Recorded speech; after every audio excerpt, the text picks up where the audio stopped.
We are all equal.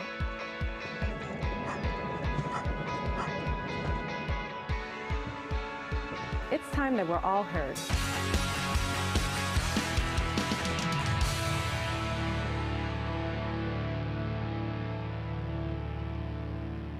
Hello and welcome to A Voice for All. I am your host, Jahmeelah Gamble, and thank you for tuning in. And if at any point during the show you would like to join in the conversation, feel free to tweet me. You can email me. You could join the Jam Fam at Facebook. Any form of social media, I am there to hear your comments, your questions, your show suggestions.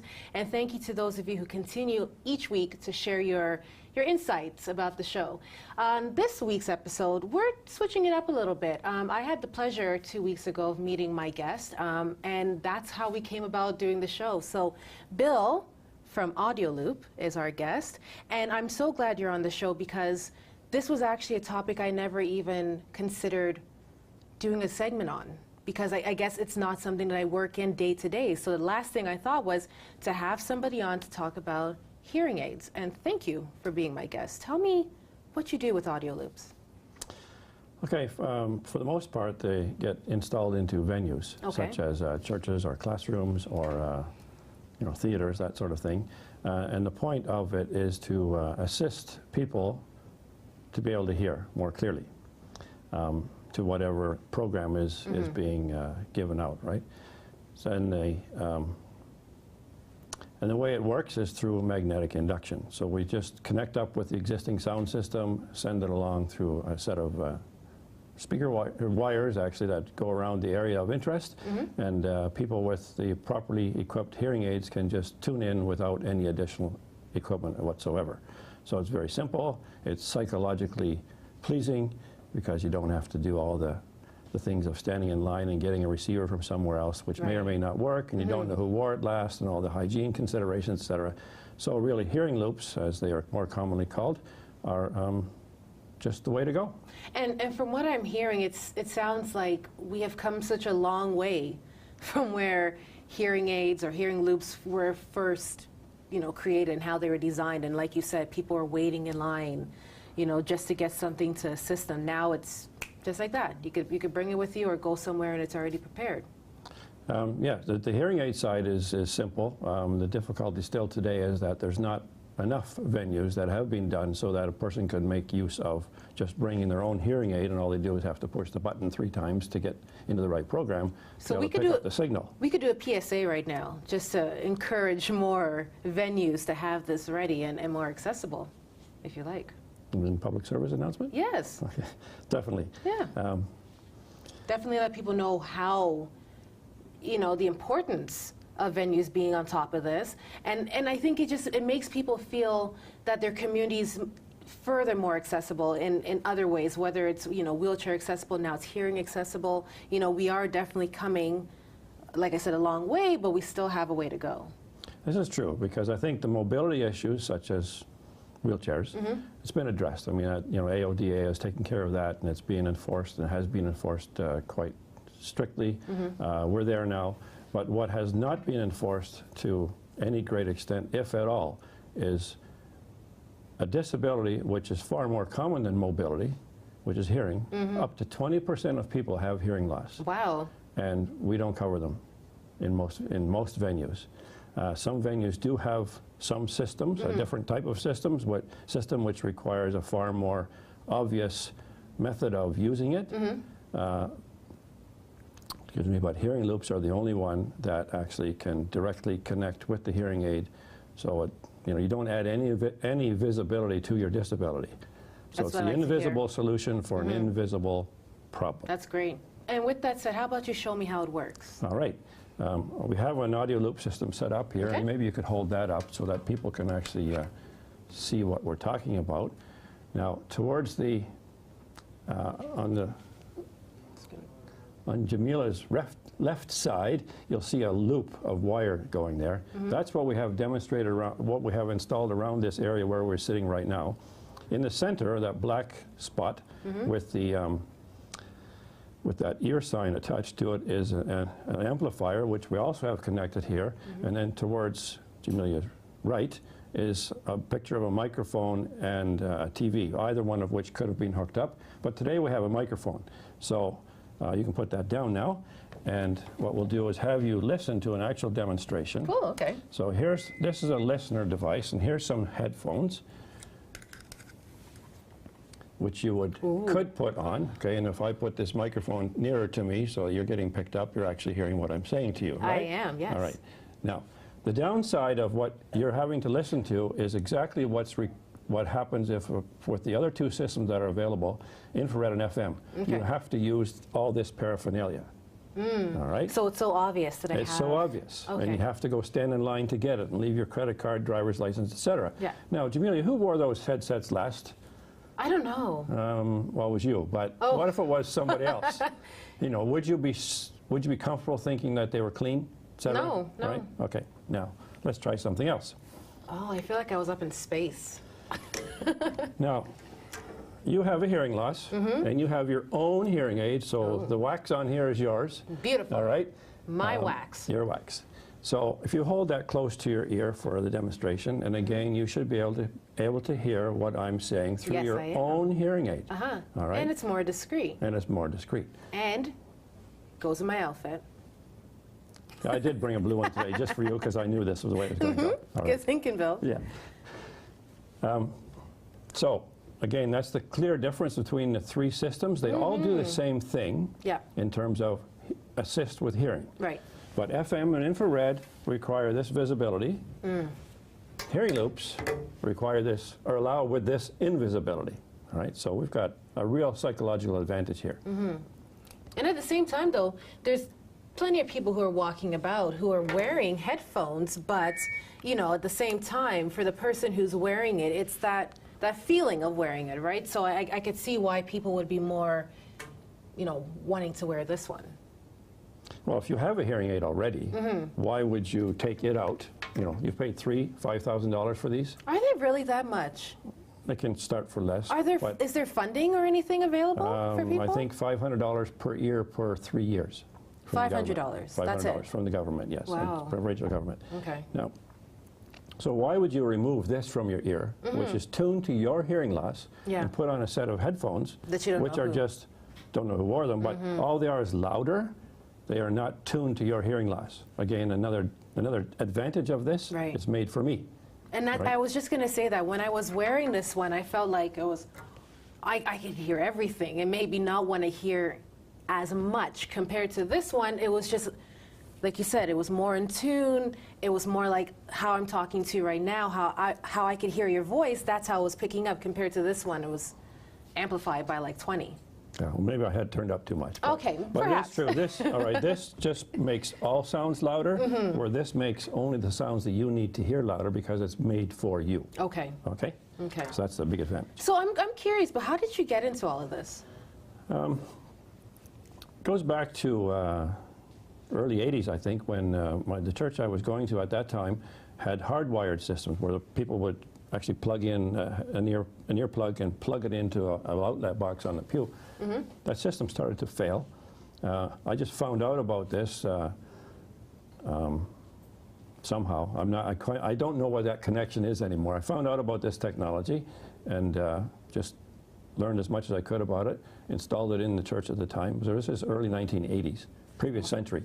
I wasn't going to say 1980s. Bill, you strike me like you're in your early 30s. Thank you. And so got that cobbled together, and then some years ago when and I did a number of these in a number of churches through Ontario, and some years ago I got another request after a long drought, and thought, I wonder what I can learn about it today, because now we have internet, right? Yes. And so I learned actually quite a bit more, and since then it's become an ongoing, kind of a going concern, and looking forward to actually picking it up as a retirement career, even though I look 30. You're not retiring anytime soon. You never know. No, I don't think so. But from what I'm seeing and what you're doing, you know, what would you say to viewers who are watching, what we as a society or a community can do to, you know, help those who may have a hearing impairment? I think we've got to deal with our accessibility committees at each town. They need to understand that the Ontario Building Code actually requires hearing assistance to be made available in all venues that are more than 100 square meters, that service more than 75 people, if it's any kind of place of assembly. Okay. And that's quite broad. It's not being done. The other one is when you go somewhere, and if you have hearing loss, you say, I would like to have some assistive devices. And if they come by with something like this, you say, well, don't you guys have a loop system? Ah, right. I know the lingo now, the loop system. Okay. Or a hearing loop system, and no, well, what is it? We've never heard of it, so that's why we have brochures to give out. But people need to advocate at the places where they want to hear. And they need to advocate also then through those accessibility committees, because that is who should be looking after each town. Right? And that's why you're here. That's what you're essentially doing, is that you are advocating on behalf of those people. Yeah. And it is an issue that needs to be addressed. It is an issue that needs to be heard, literally, in the sense that, we don't want this bulky system. You know, we're making all these changes and everything else. It's time that we as a community get in the loop. You like how I did it there? Perfect. So, if you were just tuning in, we've had Bill talking about audio loops. All the information is at the bottom of the screen, and it will air after the segment. If you have any questions, you could email Bill. You could go on the website. Advocate. If you are a family member, or perhaps you're someone who already has a hearing aid, and you are wanting to advocate for more people, or even for yourself, this is a good place to start. And this is definitely, Bill has given us so much information as to how we as a community could become more in the loop when it comes to hearing. Any last minute thoughts, Bill? Thank you. Welcome. I like that. Nice, simple, to the point. And is this a sign that we should look out for? If a facility does have hearing assistance, they will show this. It should show this sign. Without the T means it's either FM or infrared. Okay. With the T means it's a loop system, which means you can just use it with your hearing aid. Good. And don't need all this extra material. All right. Thank you for being a guest. And like I said, all the information's at the bottom of the screen. Also, at the end of the segment, all the information will be there. Tune in to after the segment for our next guest. This has been A Voice for All. Better Hearing Solutions. For more information, visit www.betterhearingsolutions.ca.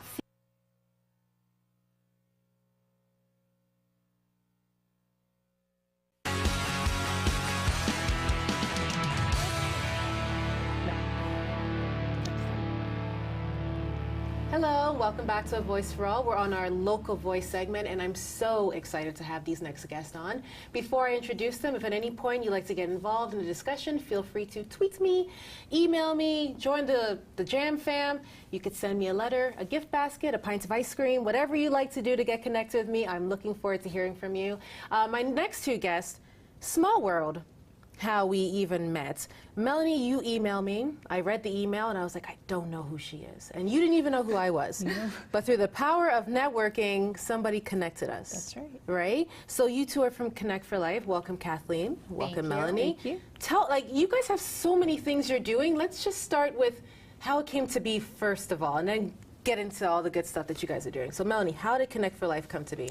Well, Connect for Life came to be with starting 21 years old. I had a stroke and left me completely paralyzed and legally blind, and I needed to find resources for people with disabilities, and there wasn't anything out there to help me find what I needed. So I knew my personal struggles, and so what I want to do is provide a resource, kind of like a hub of resources for people with disabilities to help find what they need. So Connect for Life is going to be that hub. It's going to be an umbrella of services to provide individuals with resources to access education and training programs for individuals with disabilities. So you're the genius behind it, but how did Kathleen come into this? How did you come into Connect for Life? Well, I met Melanie while applying to be a volunteer at a school she used to run. And after, I'd say, about 2 weeks of just being in her general presence and helping out. And a presence she has too, yes, right? Exactly. I walked into her office after volunteering one day, kind of sat myself down and said, do you need help with anything? I'm available. And she smirked and said, I want to start a charity. And we said, let's go. And that was 19 months ago. And I haven't I haven't left her side since then, so we've And been growing. You know, Melanie's being a little, I'm going to say shy right now, because when I went to their launch 2 weeks ago, this is exactly how Melanie did it at her opening. I want to start a charity. And then Kathleen said, okay. And that's what it came to be. So don't mind their little timid version right now, because at the launch, which was a very nice launch, by the way, kudos, 10 stars, they were like fiery, flamey about it. So Connect for Life. You are doing so much for the community, but there's one thing that I have yet to hear anybody in the Peel region even implementing. Tell me about the radio station. Voices for Ability is the first internet radio station in Canada, and what's so unique about it, it's the first station that is for, about, and by individuals with disabilities. It's 24 hours, 7 days a week, internet radio. It's a mixture of music and talk radio. It's for people with disabilities, service providers, caregivers. We talk about things that people with disabilities go through. That is awesome. It's so awesome. It's so exciting. Yeah. It's a resource. It's so much in one. It's a really unique medium. We've got great music. We've got topics that touch everybody. Do you play the same 5 songs every hour, or is it like so good? Great? Good. Great. And what's great about it is everybody can get involved. What's going to be even better is we're having an actual broadcasting training program to teach people with disabilities how to actually run it. And it's going to be our social enterprise for the charity so that we can be sustainable. Absolutely. So that's one thing, you know, charities, there's so many charities that are doing so much great work out there, and people don't know who to give to because there's so many good causes. Yeah. We want to be sustainable. We want to be self-sustainable. We want to be giving to ourselves and helping ourselves. For years to come, too, right? Not just 1 year. That's it. We want to be ongoing. So, you know, but with the help of, you know, generating income from the advertisements and getting, you know, revenue from the radio station, it's going to help with that. And giving out information as another resource, not just the resource center at the charity. We're going to have our clients and volunteers doing radio hosting. We're going to be at different events. We're going to be out there in the community connecting with individuals with disabilities, with service providers. We're going to be at these events, you know, being, you know, like Rogers. We're going to be out there. We're going to be connecting with the public. But you know, you might be an individual with as a reporter in a wheelchair, or with a walker, or with a white cane like myself, you know, walking up there. And or a bejewel cane. You can put like diamonds on that. Bejewel it, right? Who knows? And it's going to be a lot of fun, and we're going to be out there and, you know, kind of building an awareness with the community, saying, you know what, just because I have a disability doesn't mean I can't do something. Absolutely. We're just as, you know, as capable, and it's just so exciting, and we're really excited about it. And Melanie said, or has been saying one thing, we would like to be out there, or we envision ourselves doing this. No, we are going to be, we will. She's speaking like present talk, like you guys know what's going to happen. And when Melanie and I spoke on the phone, I go, okay, well, you know, let me hear what you're about and what you're doing and everything like that. And, well, you know, I'm the first legally blind teacher in Ontario. You need to be on the show. Like, flat out, you need to be on the show, because there are some people who, they have the passion and they understand, you know, through spec ed courses how it is to work with somebody with a disability, but you are experiencing it. You are living it. You are a representation of it. And if there are any teachers out there, or aspiring teachers who have a physical disability, you have basically just given them the confidence that you can do it. Well, you don't need to see your students. Probably best if you don't. You know, it's probably best that you don't see the jeans sagging down to their knees. But you have that passion, and paired with Kathleen. Kathleen, I saw you at that launch. Oh, she's my right-hand woman. Forget right-hand woman. She was like the log, like in the fire to keep it, you know, flaming. You know, what are you doing within Connect for Life now? Kathleen, I know you're doing so much, but tell me some of your responsibilities. So basically my main responsibility right now, I was just keeping up with more secretarial duties in the first couple months, emailing, kind of an assistant role, but I have just upped it to hopefully vice president. Come over here. Officially. The color for you there. Officially. Vice President Of the board, Did you yes. even see this happening? Did you see this happening when you sat in her office and said, "How can I help?" to you being the Vice President? I can't say this enough. It couldn't have been further from my mind. I was just thinking, you know, how you just are, you know, your mouth aghast at her being the first teacher. That's what I did. Yeah. And I just thought I need to be near her. I need to help in any way I can. It's just it's blossomed into this insane, forget flower garden. It won't stop growing. And It's a greenhouse. and I'm so proud and happy to be a part Yeah. of it. I mean, we're going to the Achilles Walk on Sunday. Yes. We're bringing Voices for Ability, going to be interviewing people, and like you're saying, we are out there Yeah. constantly, and And we my do role is just whatever Mel asks and whatever I can do to help, really. And we have a great board. There is more of us, and Yes. we have a great volunteer base. And you know, it takes a team. It does. It really does. It takes a team, and we have a fantastic team. And we are growing, and we have a timeline. Our programs will be up and running by the fall. So we have a lot of work to do, and we thank you so much for giving us opportunity.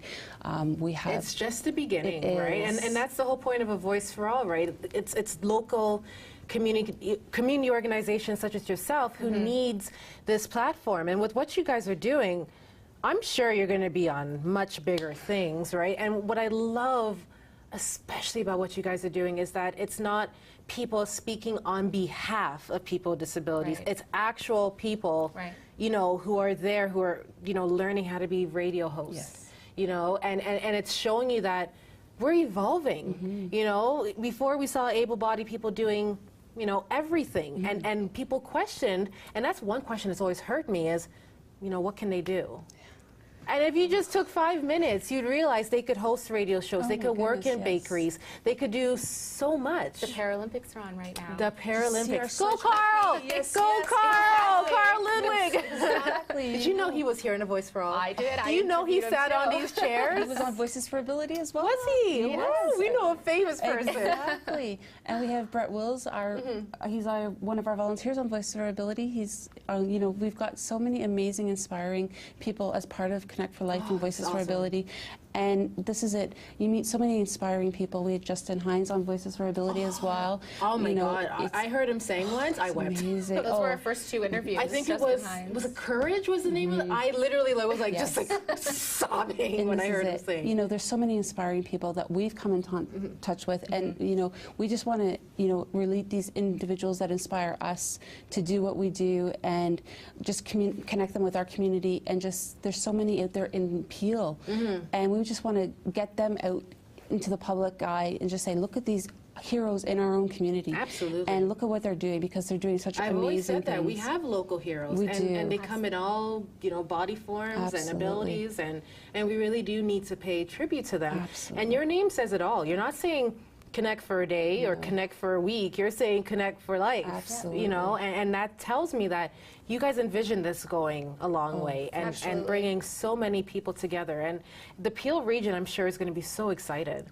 We're hoping, We're hoping absolutely. so. Well, I mean, your viewership alone, with Peel region being who's watching, that's exactly what we're hoping to get out there for people to see Melanie's face, hear the story, learn about Connect for Life. And get us involved, Yeah. please. Give, you know, social media is a great way. You It know, is. we're Tweet, out tweet, there. tweet. Tweet. That's it. You know, follow us on Facebook and Twitter and all that fun stuff. That's why we have Kathleen and our, you know, our great Logs board. in your And flame. yeah, I tell you, you know, I watch the amazement. I'm not great at it. My team's wonderful at it. I love the iPhone because it talks to me, but I'm not great with it. But I enjoy listening to them. They're really, really great, and you know, but it's amazing. Technology is great. And you've heard it from Melanie and Kathleen. Connect for Life is here for life.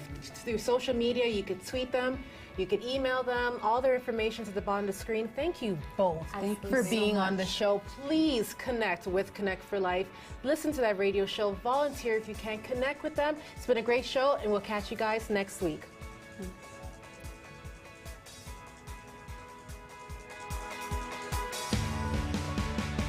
Connect for Life. For more information, visit www.connectforlife.ca, or you can call them at 647-454-1252.